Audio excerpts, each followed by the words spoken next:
Jadi gini, cara kita untuk bisa menurunkan pajak itu ada 3 hal ya.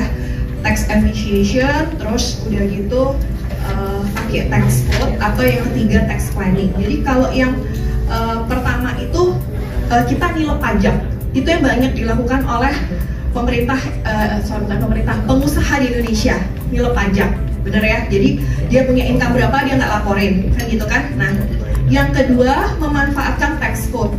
Jadi Sri Mulyani itu mulai dari tahun 2022 dia sudah mengeluarkan undang-undang hak cipta kerja, di mana di situ kalau teman-teman tahu, jadi banyak orang nggak suka yang namanya unit link, benar ya. Sekarang kita sudah beralih ke produk tradisional, tapi sebenarnya unit link itu bisa dimanfaatkan kalau kita tahu cara memanfaatkannya. Jadi 2022 Sri Mulyani mengeluarkan undang-undang hak cipta kerja, salah satunya memberikan tax code kepada orang bahwa dia tidak akan kena tax dividend tax ya jika uangnya tersebut dimasukkan, diinvestasikan ke 12 instrumen yang ada di Indonesia.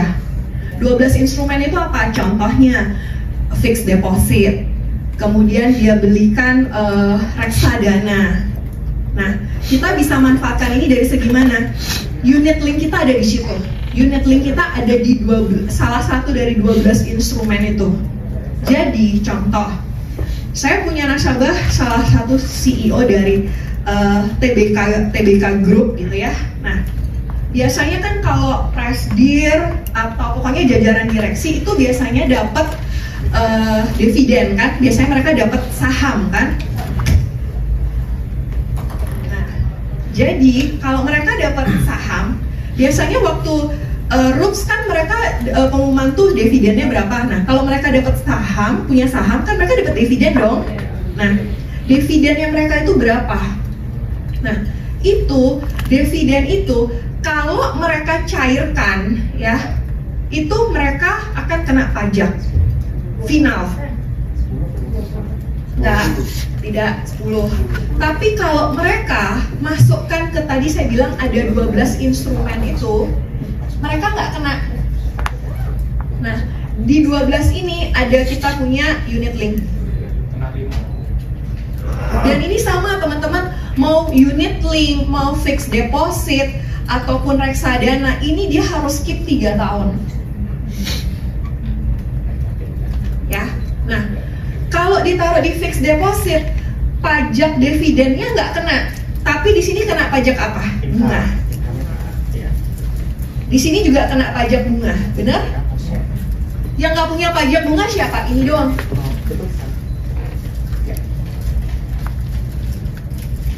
Ya, jadi duit dia bisa dimasukin ke sini nih.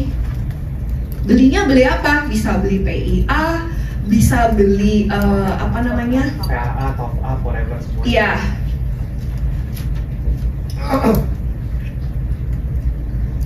Tapi kalau saya biasanya tidak mau dimasukkan ke polis dia yang sudah existing.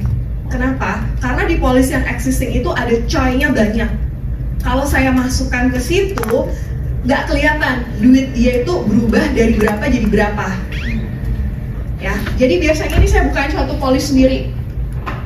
Dan kalau saya cuma top up, kan saya nggak dapat polisnya. Tapi kalau saya buka satu polis PIA, saya dapat polisnya dong. Nah itu. Kalau saya top up 1 miliar, saya kan cuma dapat FYP dan API-nya aja ya. 60 juta sama 75 juta. Tapi saya nggak dapat satu polisnya. Tapi kalau saya beli satu polis PIA, berarti saya akan punya satu polis 60 juta FYP. Kalau 1 miliar. Kalau 10M. Nah, ya kalau nggak cari, makanya kalau tadi grupnya besar sampai TBK, berarti kan dividen yang dibagi besar dong. Gitu. Nah, karena ini mau ditaruh dimanapun dia harus skip 3 tahun. Instrumen apapun dia harus skip 3 tahun. Jadi nggak, oh kalau unit link harus skip 3 tahun, yang lain nggak. Apapun instrumennya dia harus skip 3 tahun. gitu. Ini salah satu tax code yang kita bisa manfaatkan. Nah, yang ketiga, tadi kan baru 2, yang ketiga itu adalah tax planning. Jadi tax code ini dilakukan, kalau tadi yang pertama kan itu ilegal ya, karena kan nilep ya, curang kan, maksudnya tidak mengungkapkan yang sebenarnya gitu kan. Nah, kalau ini kan legal ya. Nah, kalau yang ketiga tax planning, kalau saya dapat saya dapat objection kayak gini dari orang, tapi kan di Indonesia belum punya pajak waris, pajak warisnya masih 0%. Jadi kalau teman-teman konsultan pajak saya komplain kalau saya bilang enggak, Indonesia nggak punya pajak waris, dia bilang enggak, bukan nggak punya pajak waris, punya tapi rate-nya 0%. Jadi saya bilang, oke, tax planning itu artinya kita melakukan perencanaan sebelum ada aturannya. Makanya namanya planning. Kalau sudah ada aturannya, kita pakai yang kedua, tax code.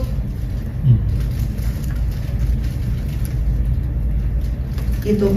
Jadi hanya masalah waktu Indonesia akan punya pajak waris. Nah, kalau pajak waris itu terjadi gimana? Sekarang kan orang baru harus bayar BPHTB. Orang semua meributkan. Saya tahu tuh di luaran orang kalau jual, iya Bu, punya aset sekarang 100M.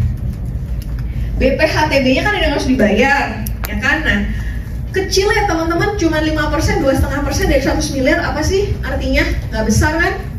Dan itu sebenarnya namanya aja BPHTB, biaya pengalihan atas hak dan bangunan, biaya. Jadi dia bukan pajak loh. Kalau teman-teman saya di luar semua bilangnya itu hanya stamp duty-nya, biaya materainya aja, ya. Nah, jadi satu saat kita pasti akan benar-benar kena inheritance tax-nya. Nah, sebelum itu terjadi, balik saya bilang tadi, asuransi jiwa satu-satunya produk yang bebas pajak di dunia.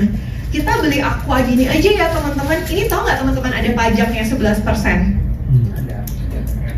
Ya, PPN. Beli bolpen gini ada loh pajaknya 11%. Tapi coba klaimnya orang 100 miliar cair, ada pajaknya nggak? Nggak ada kan? Nah ya udah. Itu. Jadi tax planning itu dibikin sebelum aturannya ada, makanya dibilang planning. Kalau sudah ada, yang kita bisa lakukan cuma tax code. Yes. Ini kok jadi